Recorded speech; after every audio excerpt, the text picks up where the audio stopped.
Hi, good day, and thank you for taking the time to watch The Guardian's introductory presentation. In this presentation, we will quickly overview the services that are offered by The Guardian, how we may be able to benefit your organization. So, firstly, by way of introduction, The Guardian offers a fully comprehensive, reactive, and proactive safeguarding outsourced solutions. The company was started by the current MD, Mark Hardwick, back in 2009, and as a former South African Police Child Protection Unit investigator, he has a passion for ensuring that children and the vulnerable are protected. Having investigated thousands of child abuse cases, one thing that we know to be true is that no child is immune. The passion to develop proactive solutions to better safeguard children has been the driver that has made The Guardian the leader in sports safeguarding in South Africa. And over the last 10 years, we have developed internationally recognized solutions that ensure the best proactive and reactive sports safeguarding solutions, which can be implemented into federations and confederations around the world. Safeguarding is something that is new to sport, and in all honesty, it is driven by the UNICEF 2030 agenda and the IOC consensus statement from 2016, and then arguably the birth of it in the Kazan Action Plan in 2017. But it's important that as the Guardian, you understand that our core is about our mission and our vision. Our mission is that our team shares a passion for the safeguarding of human beings, and even more so, those that are most vulnerable. We aim to protect all humans through innovative, proactive solutions that adapt to the ever changing risks facing the communities we serve. Our vision is to one day have eliminated all vulnerability of persons by establishing a safeguarding culture. Now, our products and our solutions are based on what we believe to be the five safeguarding pillars. Firstly, safeguarding policy and procedures. Secondly, the necessary training within the organization. Thirdly, ensuring that all persons working in that space have had criminal checks done, giving everybody the ability to report anonymously, and then finally ensuring the necessary monitoring and valuation of these processes throughout the Federation. So, as we unpack each of those, for policies, our policies are the cornerstone of every sporting federation. So, to unpack those five pillars, with the first being policies. Policies are the cornerstone of every sporting federation and confederation safeguarding strategy. Policies are basically the rules of engagement that dictate how safeguarding will be addressed and rolled out within the organization. Policies developed by the Guardian are intended to be used as a management tool for designated safeguarding officers should they need guidance to address challenges when they arise. The safeguarding policy should also be a working document that can be adapted if a designated safeguarding officer identifies challenges at a later stage and feels that the policy needs to be adapted. As the Guardian, our safeguarding policy comprises an excess of 30 safeguarding policies, which include policies pertaining to recruitment, day to day club safeguarding, safeguarding when competing, safeguarding when touring, safeguarding when hosting, and policies pertaining to reporting and addressing the reactive side of safeguarding. These policies that are developed should be geared towards safeguarding during times of training and competing.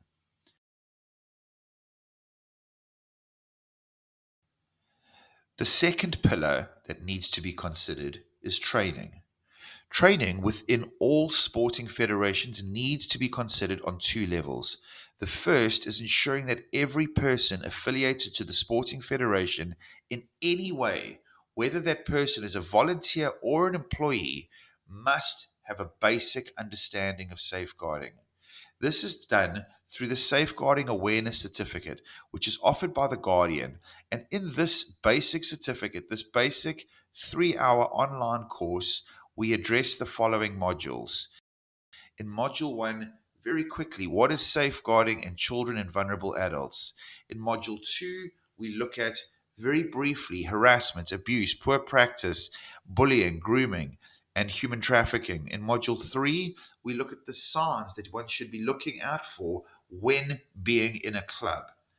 4, dealing with a disclosure, realizing that if a child is going to make a disclosure, there are certain things that one needs to be aware of. Number 5, we look at reporting and how important reporting is within the sporting space. And then within Module 6, we address a lot of the bigger safeguarding issues like duty of care, rule of two, physical contact, etc. All of these are addressed in a 3-hour online course that can be done by every single person within the Federation. However, it's important to realize that there is a higher level of education. Somebody that would be referred to as the designated safeguarding officer or designated safeguarding lead. This person would take responsibility for policing the Federation's safeguarding policy.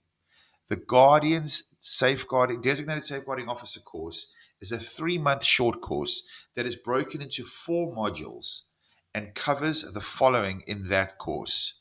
During the level 1 course, we deal with what is safeguarding, poor practice versus abuse, what is a designated safeguarding officer and their responsibilities, empowering the DSO and the principle of the 4 and 6, which is so vital in terms of getting the safeguarding administration correct at club level.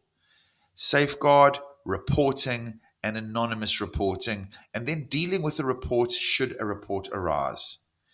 In the second level, we deal with understanding sexual predators, grooming, child pornography, vulnerable adults, and punishment versus discipline. The Level 3 DSO course takes us through the difference between bullying and cyberbullying and how that can impact children, sexual harassment, understanding the need for clearances within an organization, dealing with a disclosure from a child, and also addressing diversity, equality, and equity. Finally, the 4th level of a DSO course includes safeguarding policies, creating awareness of safeguarding policies, the powers that the DSO should be entitled to, managing transgressions should they arise, and how to deal differently with minor versus major transgressions. At the end of the level 4, a DSO should have the necessary skills and be competent enough to manage the necessary safeguarding within the club environment. There are additional courses that those DSOs can choose to go on, which would give them the skills to manage safeguarding when on tour, or to be able to be a host DSO that will be responsible for ensuring that any DSO or any team traveling to the host, that host understands the requirements and the expectations of managing those incoming DSOs. The third pillar is clearances.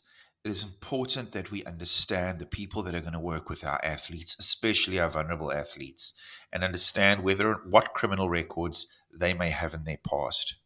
The 4th level is reporting. It is vital that federations, confederations, and all organizations develop reporting mechanisms that make reporting easy for any athlete, coach, or person involved in any capacity within the sport. For most sporting organizations, there is an existing reporting mechanism in place, but it is important that the ability to report anonymously is also considered, and that everybody has the ability to report anonymously should they need to. The Guardian has an anonymous reporting app which works extremely well by assisting those that may need to report anonymously to send information through. The designated safeguarding officer and those responsible for managing the safeguarding will receive the reports and are able to open communication with the reporter without ever knowing the identity of the reporter. Additionally, the Guardian's anonymous reporting app also has the functionality for users to send through emergency messages using the app's panic button functionality. The reporter can get their message out instantly if there is an emergency situation, and all the information that is gathered either through the anonymous reporting feature or through the panic button feature is retained and available to be used as evidence in a potential disciplinary inquiry or criminal matter that may arise after the transgression. The final element in proactive safeguarding is ensuring that all of the above is evaluated and monitored regularly.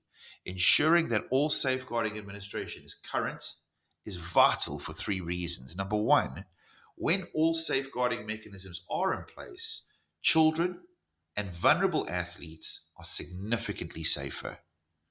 The second is from a national level, federations must be able to monitor and evaluate all clubs within their organization to ensure they are meeting the requirements defined in the safeguarding policy. The third is that when a disclosure is made, there is very often a trial by media.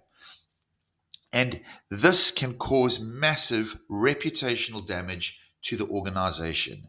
And so ensuring that the necessary due diligence or duty of care has been met within the federation by all clubs is extremely important. These three challenges are greatly mitigated when the safeguarding administration is managed effectively. Safeguard, which is the Guardian's Safeguarding Administration Management Tool, assists federations to identify where the safeguarding administration within the organization may be at risk and to ensure that there is a consistent development towards compliance. When all of these things are in place, the necessary due diligence has been met. And it's in this place that if a disclosure is made, the Federation can at least turn back to where there may have been a failure within the policy. However, it is important to bear in mind that even with the best proactive safeguarding mechanisms in the world, there is always the possibility that a disclosure could be made. And when that happens, the Guardian has a reactive safeguarding solution, which allows federations the ability to get ad hoc consultation to be guided how they need to move forward. The Guardian can assist with the interviewing of witnesses. The Guardian can assist with investigation of matters that may arise. The Guardian can also assist with the appointment of a judicial panel, if necessary, the preparation of cases for disciplinary inquiries, the initiation of cases of those same disciplinary inquiries, and if necessary, even the chairing of those disciplinary inquiries. And quite often that is seen as very valuable because it's important that we ensure the person that is chairing the disciplinary inquiry is at least an arm's length extension from the organization or the person that is accused. If there are appeals, the Guardian can assist with those appeals from a consultative perspective and, if necessary, to chair those appeals. The systems that are used by the Guardian align to best international sports safeguarding practices.